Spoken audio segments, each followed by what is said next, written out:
கீழ கீழ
இன்னும் முடியல, எல்லாம் உட்காருங்க.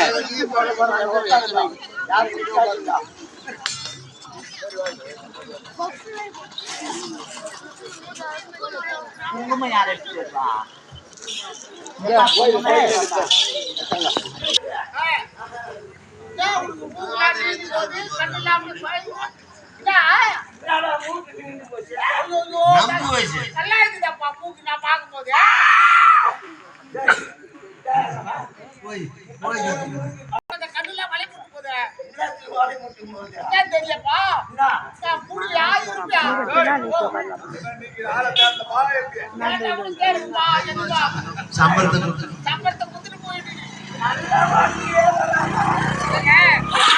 கன்னியாக நீ இங்கு வந்து அமர்ந்து இருக்கிறாய். நான் உன்னிடத்தில் வரம் வாங்கினேன். நீ அட பாவி, சாகா வரம், வேகா உடல், போகா செல்வம், என்னுடைய உயிர் உன் வலது காலி என்று நான் சொன்னேன். சரி, அதை விட 98 பலி கொடுத்து விட்டேன். 100 பலியில் 99வது பலி இட்டு விட்டேன். ஒரு ஆடவன் வந்தான், உன் ஆலயத்துக்குள்ளே இருக்கிறான். அவனை அனுப்பி 100வது பலியாக நான் உன்னை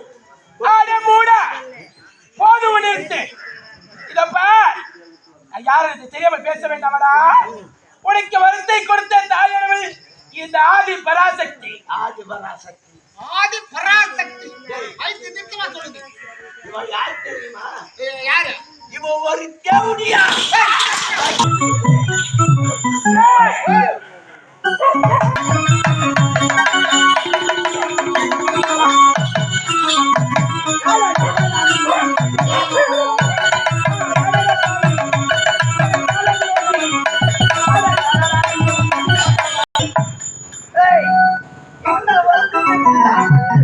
என்ன அடிக்க முடியுமா? நான் வரேன். எப்படி தெரியுமா வாசனை? எப்படி ஏகப்பட்ட வரும்? ஆண் மற்றும் இறப்பு என்பதே இருக்கக்கூடாது என்று வரும். ஆமா, அந்த வரத்தை கற்றவன் தான் இந்த வீரபத்ராசு. இதோ பார், உன்னை படித்தவன் இந்த சப்த கண்ணி உனக்கு வரத்தை கொடுத்ததும் இந்த சப்த கண்ணி. இதோ பார், சாயா வரத்திலே ஒரு மனிதனாக மட்டும் பிறந்து விட்டால் பிறப்பு என்பது ஒன்று இருந்தால் அவனுக்கு மரணம் என்பது கட்டாயம் ஏற்படும். ஆனால் நீ சாகாத வரத்தை கேட்டால் உனக்கு சாகாத வரத்தையா கொடுத்து பாவி உனக்கு மரணம் என்பது ஏற்படுவதாக இருந்தால் ஒரு வீராகப்பட்ட இருக்கிறது தெரியுமா? எங்க இருக்குதா? இதோ இந்த தாயான ஒரு சப்த கண்ணி கால்கள் இருக்கிறது. இந்த முத்துக்களில் 17 உயிர். இத பார், உன்னுடைய உயிர் என்னுடைய கருத்தால் வாழ வேண்டும் என்றுதான் உனக்கு வரத்தை கொடுத்து ஆண் மகன்களால் எந்த ஒரு குறையும் நேராது. ஆனால் சொன்னால் உன்னிடத்தில் என்ன கேட்டேன்? 100 நலமொழி கேட்டேன் அல்லவா? ஆனால் 100 வழி கொடுத்தாய். எப்பேற்பட்ட வழி கொடுத்தாய் தெரியுமா? 97 வழி நலமொழியாக கொடுத்தாய். நீ 99வது நலமொழி கொடுத்தாய். அது யார் தெரியுமா? யாரு? உன்னுடைய மனைவி வயிற்றில் பிறந்த அவள் உன்னுடைய மகள்.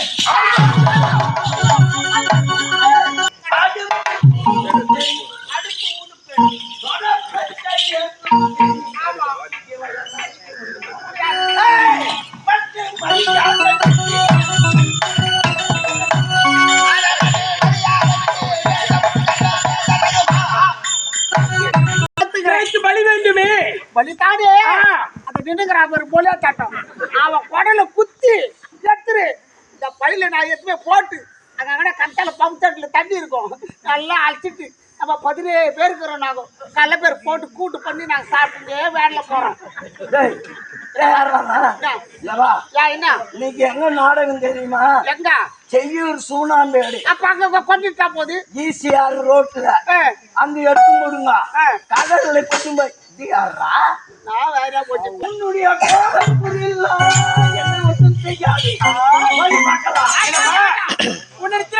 அவசியமா கிடையாது. பாதத்திற்கு கூடிய இந்த சலகையின் முத்துகளை வீசி எறிந்து அவனுடைய உயிர் மரணமாகிவிடும்.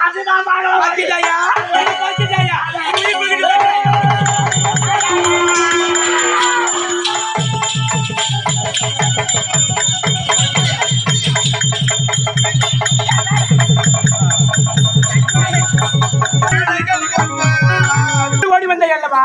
அவன் தாயே சப்த கண்ணீர் அக்கா தங்கை 7 பேரும் ஒன்றாக சேர்ந்தோம். ஒரு உருவமாக மாறினோம். இங்கு கண்ணியாக தோற்றம் தெரித்து உனக்கு இருக்கக்கூடிய குறைகளை தீர்த்தம் அல்லவா? அவன் தாயே உனக்கு குறையை தீர்த்து விட்டு இது இருக்கின்றது இந்த கிராமம். இந்த கிராமத்திலே நாங்கள் அக்கா தங்கையாக 7 பேர் பதியமரம் உள்ளோம். தெரியுமா? அவன் தாயே இத பார், இந்த கிராமத்தில் நாங்கள் 7 பேர் சப்த கண்ணிகளை பதியமர்ந்து போடுகிறோம். ஆண்டுக்கு ஒரு முறை எங்களுக்கு தேர்வு திருவிழாவை செய்ய வேண்டும்.